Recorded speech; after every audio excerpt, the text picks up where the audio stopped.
السلام عليكم. تعالوا معايا النهارده هنعمل معاكم صينيه فراخ مشويه. هنعملها بطريقه جميله جدا سهله وبسيطه بالبطاطس. عملتها معاكم قبل كده بس طريقتها رهيبه جدا وطعمها ونكهتها جميله، هتخلي كل الناس تطلبها منك كل يوم اللي موجودين معاكي في البيت، في الاسره، في الشغل، في اي حته. شايفين الجمال والحلاوه؟ رهيبة جدا جدا جدا، والطعم بتاعها يطلع معاكي حكاية. جبت عندي بصل جوليان مقطعاه كده أجنحة، وجبت عندي بطاطس مقطعاها رفيعة مش تخينة.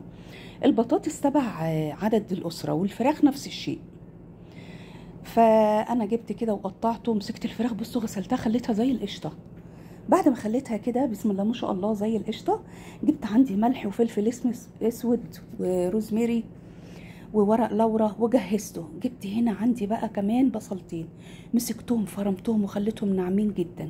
حطيت عليهم البهارات اللي انا قلت لكم عليها، فلفل اسود وملح وحبه روزماري، ماشي، وكمان معلقتين زيت زيتون. انزلي بقى عليهم بعد كده بعد ما تقلبيهم تقليب كويس عشان الدنيا كلها تطعم في بعض وتبقى جميله. ما تنعمهمش زياده عن كده، ماشي. نمشي مع بعض كده خطوه خطوه. بصوا بعد ما سبتهم 5 دقايق هبدأ بقى اخد من هنا معلقتين احطهم على البصل التاني بزيتهم بقى وبهاراتهم وبالنكهه اللي احنا سيبناها خروا كده ميتهم. يلا بينا نشوف بعد كده هنعمل ايه. هناخد كده البصل ونحطه فين؟ فوق الفراخ. تاخدي كده شويه شويه وتحطيهم، وبعدين كده هنبدأ نتبلهم ونبهرهم وندعكهم كويس.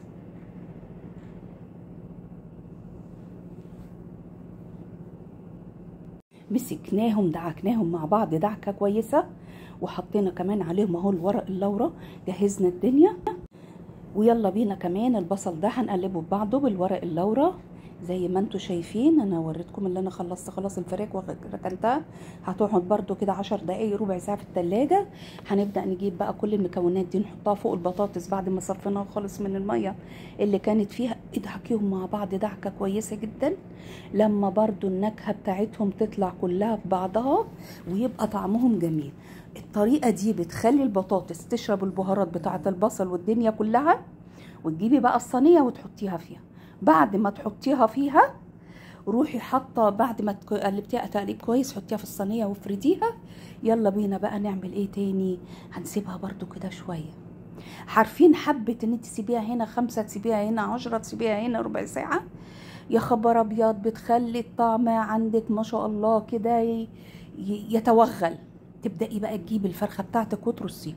طبعا انا عامله فرخه وربع، كل واحد زي ما انا قلت لكم يعمل تبع ما هو عايز، او فرخه ونص يا ربي.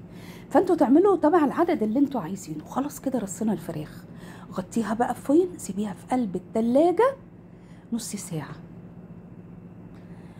بعد بقى كمان ما ترشي عليها معلقتين زيت زيتون لو انت عايزه. انا حطيت زيت زيتون في الاول، وعايزه بقى تزودي اعملي زي كده.